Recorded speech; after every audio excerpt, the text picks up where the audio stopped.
Nandito na tayo sa episode 326, araw ng Sabado nang abot kami na pangarap. Hindi pa rin talaga mapakalit mo si Harry kasi nga critical ang kondisyon ng kanyang ama at dumating na nga yung doktora para ibalita na hindi pa rin talaga unstable ang lagay ng ama nito ni Harry.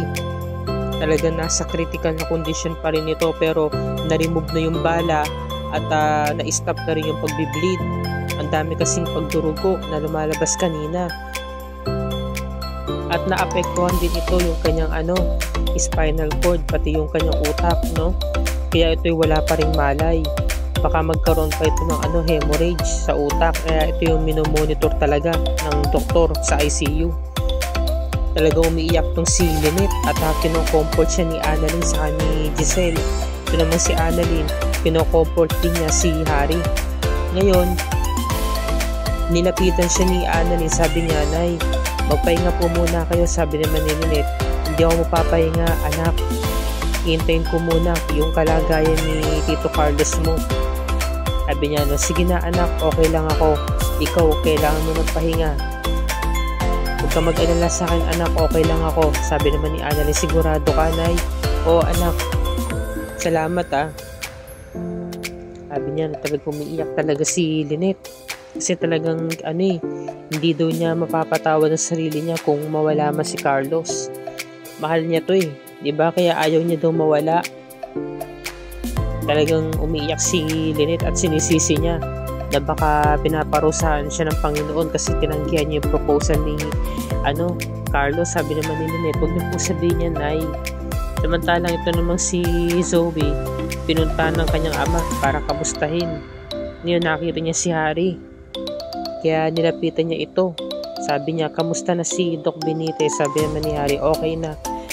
Alam mo ba, hindi siya pwede mawala kasi alam niya magagalit ako Magagalit ako sa kanya. Siya na lamang ang meron ako, siya na lamang yung kakampi ko, siya na lamang yung pamilya ko, kaya ayoko mawala siya." Umiyak si Harry. Samantalang si Moira, sinundan si Zoe at nakita siya ni Dr. Katie. Hindi niya alam, nakita siya. Bri mo utak kriminal talaga, no?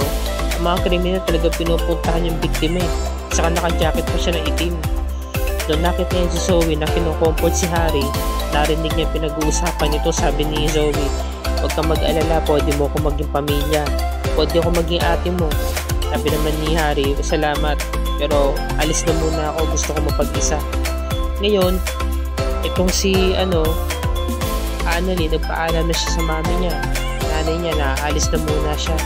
Ngayon bilang dumating si Dr. Katie, sabi niya, "Ma'am Lynette, pasensya na pero hindi ko to dapat sabihin sa'yo pero kailangan mo itong malaman. Nakita ko rito si Ninang. Nandirito siya." "Ha? Ano naman ginagawa niya rito? Hindi ko po alam Gusto niyo po ba kausapin ko para paalisin ko siya rito?" Sabi naman ni Lynette, hindi na siya kumibo. Bigla siyang umalis. Samantalang si Moira, nilapitan si Zoe, sabi niya, "Zoe," sabi naman ni Zoe, "anong ginagawa mo rito?" "Siyempre, sinundan kita." Magpapakaate ka? Sabihin mo na magkapatid kayo? Kulang na lang sabihin mo na magkapatid kayo. Sige, sabihin mo na rin. At nang magkaalaman na, ano ba pakialam mo? Kinocomfort ko yung tao kasi may problema siya. Nandahil sa'yo, kaya kung ba't napahamak yung daddy namin. Sabi naman ni Moira, "Alam mo, ginagawa ko to para sa'yo. Sige, kung gusto mo, umamin ka na. Sabi mo, ikaw ang anak ni Dr. Benitez, kapatid mo yun. Alam mo, ipilit kitang inaangat pero binabagsak mo yung sarili mo." Sabi naman ni Zoe, "Talaga lang Alam mo, pwede ba wag ngayon? Gusto ko mapag-isa, wag muna tayo magtalo ngayon," sabi ni Zoe. "Alam mo kung meron akong pagpipiliin, kasi piliin ko yung nanay ni Annalyn kasi mabait siya. Alam mo, hindi lang dahil sa anak ako ni Dr. RJ Tanyag. Ngunit, kaya ako nainggit kay Annalyn dahil sa nanay niya, napakabait, napakabuti." So, sasampalin siya ni Moira. Sabi, "Sige, sampalin mo ako. Saktan mo ko ulit. Tsaka naman magaling, di ba?" So, bigla na umalis si Zoe. Gusto niya talaga mapag-isa. At wala nagawa itong si Moira. Talagang napikon na siya di ba? Dahil binabasos na siya ni Zoe, hindi na siya kinikilalang nanay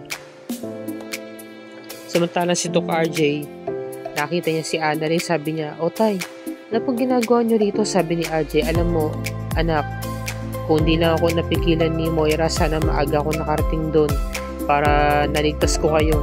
Doc Carlos, ano, hindi ka ba nasaktan? Okay lang ako, Tay. Okay lang ako.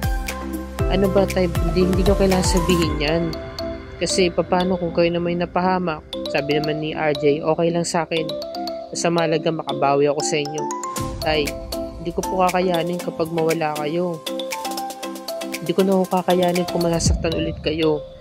Kaya nalaman niyo meron ako eh. Sa ngayon, kayo ni nanay. Saka ngayon lang nga ulit na nagkasundo at saka nagkasama-sama. Kaya please lang tayo, huwag niyo na sabihin nyo na hindi ko kakayanin, mahal na mahal ko kayo, sabi ni Annalyn. So niyakap siya ni RJ. Matano to si Moira, tumawag sa akin si Balahadja. Sabi ng pulis, pasensya na po ma'am, yan nyo, pag nagkaroon ng tiyempo, papatayin ko yung Dr. Javier na yun. Sabi naman ni Moira, no, teka lang, ayoko na, huwag mo na itong gawin, wala na akong pakialam sa kanya. Okay? Alam mo, nandahil sa'yo, kaya marami nadadamay eh. Pati si Doc Carlos Benitez, nadamay nandahil sa'yo. Narinig siya ni, ganun, sabi niya, ano sabi mo? Pati si Carlos nadamay. So, nagulat si, Moira, sabi ni Moira, no? Oo, tama yung narinig mo. Dahil kausap ko, si Nerissa. Alam mo, kakapanood mo yun ng TV, ng mga teleserye. Saka, ano naman mapapala ako kung mag-hire ako ng tao para papatay si Doc Carlos Benitez. Kung meron man ako yung papapatay, ikaw yun. Dahil ikaw, salot ka sa buhay ko. Matagal ka ng istorbo at salot. Sabi niya, no? So, talagang kinukumpronta talaga siya ni Lynette. Pilit na inaalam ni Lynette. Sabi niya, may kinalaman ka ba sa nangyari kay Carlos? Diba? So, syempre, tumanggi ang ating kontrabida. At iniwan na nga niya itong sina Dr. Katie saka si Lynette. Wala na rin nagawa si Lynette kasi pagod na siya makipag-away. Dahil nga na-stress siya sa buong maghapon. Kaya kasagutan sila. Todo paliwanag ang kriminal eh. Pero yung mga kriminal nakakaligtas, no? Kaya nakakainis. Samantalang si Doc Lindon, talagang inaalala niya yung mga nangyari. Yung niligtas siya ni Doc Carlos, napahamak ito. Tapos kinumpronta niya kanina na sabi niya, kung ayaw mo sabihin ng katotohanan, ako ang magsasabi. Tapos biglang dumating si Annalyn. Nagulat na lamang siya na malayan niya. Na katabi na pala niya, sabi niya, Doc, nandito ka pala. Kamusta si Doc Benitez? Okay na siya. Sabi ni Doc Lindon, no, pwede ko na ba siyang puntahan? Oo naman. Alam mo ba, sobrang alaki ng pasalamat ko sa kanya, niligtas niya ako. Ako dapat yung patatamaan ng bala. Pero kung nagkataon na ako yung tinamaan ng bala, siguro, o panigurado wala na ako ngayon, sabi ni Doc Lindon. No? Ang laki talaga ng pasalamat ko sa kanya. Sabi niya, no. So, bigla na siyang umalis. Kasi nga sabi naman ni Doc Lindon, ginawa niya yun kahit na sinira ko ang buhay niya. Sabi naman ni Annalyn, anong ruhin? Anong pagkasabi mo, Doc? Sabi ni Doc Lindon, wala. Diba? So, nagtaka si Annalyn kasi napaka-weirdo na naman ng kinikilos ito ni Doc Lindon. Samantalang si Giselle binigyan ng kape si Lynette, sabi niya, kalahin mo napaka-ikli na ng buhay, no? All of the sudden, namatay na agad si Mayor. So, sabi naman ni Lynette, bigla niya naalala na nagkita nga sila ni Moira kanina. Kaya napatanong siya kay Giselle, sabi niya, Ma'am Giselle, hindi po kaya planado ang nangyari kanina sa pagkakabaling kay Carlos. Sabi naman ni Giselle, kung totoo man na may kinalaman dito si Moira, ano yung mapapala ni Moira? Kung pumapatay si Doc Carlos. Kung mamatay mo si Doc Carlos, siyang talo. Kasi may pagkakataon na balikan ka ni Robert, diba? At iwan siya ni Owen. Okay, sige, sabihin na natin, utak kriminal nga ito si Moira. At talagang kriminal siya. Pero, anong mapapala niya kung sakaling mapapatay niya nga itong si Doc Benitez? Diba? Ano naman natin na wala naman silang koneksyon sa isa't isa. Yun ang di alam ni Giselle sa kanila nito, diba? Na dati magkarelasyon sina Moira sa kasi Doc Benitez at nagbunga nga yung kanilang pagmamahalan dati. At ito'y walang iba kundi si Zoe. Kaya yung pinagtataka nila, sabi niya, alam mo, siguro baka pagod lang yan eh. Siguro dahil sa galit ka kay Moira kaya naghahanap ka ng maibubuntong ng sama ng loob mo. Huwag ka magagalit ha. Ano? May punto rin naman si Giselle doon. Samantala, itong si Doc Lindon, binisita na nga si Doc Carlos. At nagpapasalamat siya. Sabi niya, alam mo, tinuring mo kong parang anak. Talagang tinulungan mo ko dati na magbago. Maraming salamat, niligtas mo ko. Kaya please lang bumangon ka na. Magpalakas ka. Biglang dumating si Lynette, no? Sabi niya, no? Nandito ka na pala, Doc Lindo. Sabi ni Doc Lindo, no? Alis na po ako. No, hindi. Mas kailangan ni Doc Carlos yung mga tao na mananapit sa buhay niya. Alam mo ba, Doc Lindo, dati no-offer kita lagi.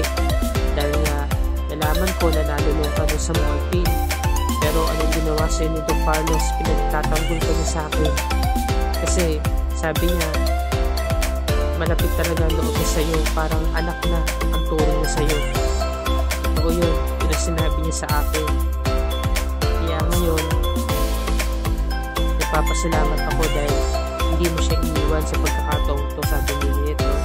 Talagang masaya siya dahil nga nandito si Doc Lindon para kay Doc Carlos. Kasi nga talagang parang mag-ama na rin kasi talaga ang turingan nila. So, yun. Samantalang tong si Moira, hindi talaga mapakali. Umiinom siya, no, habang umiikot-ikot sa bahay. Nung biglang dumating si Robert, sabi niya, Robert, buti naman dumating ka na. Ano, hindi ka ba nasaktan? Buti na talaga pinigilan kita. Kasi kung nagkataon na napaaga kang umalis baka napahamak ka, sabi ni RJ, no? Moira, magtapat ka nga sa akin. May kinalaban ka ba sa nangyari kanina? Kasi parang alam mo yung mangyayari. Parang alam mo na mangyayari to. So, dito na po nagtatapos sa review and makeup para sa araw na to. Ito yung pakatutukan natin sa Lunes, mga kapuso, episode 327. Ang pagkakasundo muli ng magninang na sina Josa sa si Annalyn. At ito na rin yung pagkakataon para magkasundo na rin sila ng dati niyang best friend na si Lynette at ito si Chang Susan. So talagang very heartfelt and sobrang mapapaiyak tayo ngayong araw ng Lunes dahil puro itong iyakan. Samantalang itong si Zoe, nagulat siya dahil kinausap siya ng tatay niya si RJ. Hinahanap yung lumang cellphone, diba? Dahil sabi ni RJ, bakit ganito yung cellphone ko? Nasaan yung mga lumang laman nito? Yun pala, napagtanto ni RJ na bago yung cellphone niya at nawawala yung luma niyang cellphone. So, nireport agad to ni Zoe sa mami niya. Sabi ni Moira, hindi to pwedeng malaman ni RJ o mahanap yung cellphone niya. Kailangan unahan natin siya. So, ito na. Kinausap na nga ni Josa itong si Bogs at meron na nga siya pang tubos dito. Tutubusin niya na yung lumang cellphone ni RJ. So, malalaman na natin, mga kapuso, sana nga talaga manahig na ang kabutihan at pumanig na ang tadhana kina Annalyn. Nang sa gayon matalo na nila ang kontrabida na si Moira. Sana nga talaga makuha na nila yung cellphone. Baka kasi ang inaalala ko rito, ipapatay si Bogs, diba? At kunin yung cellphone. Ako po, ay tayo dyan, wag naman sana mangyayari. At dito na po nagtatapos sa review ni Rika para sa araw na to. Kung bago ka pa lamang sa aking channel, kapuso, please like this video at i-share mo ito sa social media platforms. I-hit mo na rin ang subscribe button with notification bell icon para laging updated sa mga episodes ng Abot Kami na Pangarap and other GMA shows tulad nito. Happy weekends, mga kapuso, happy viewing sa lahat. Maraming salamat sa inyong panonood and God bless us all.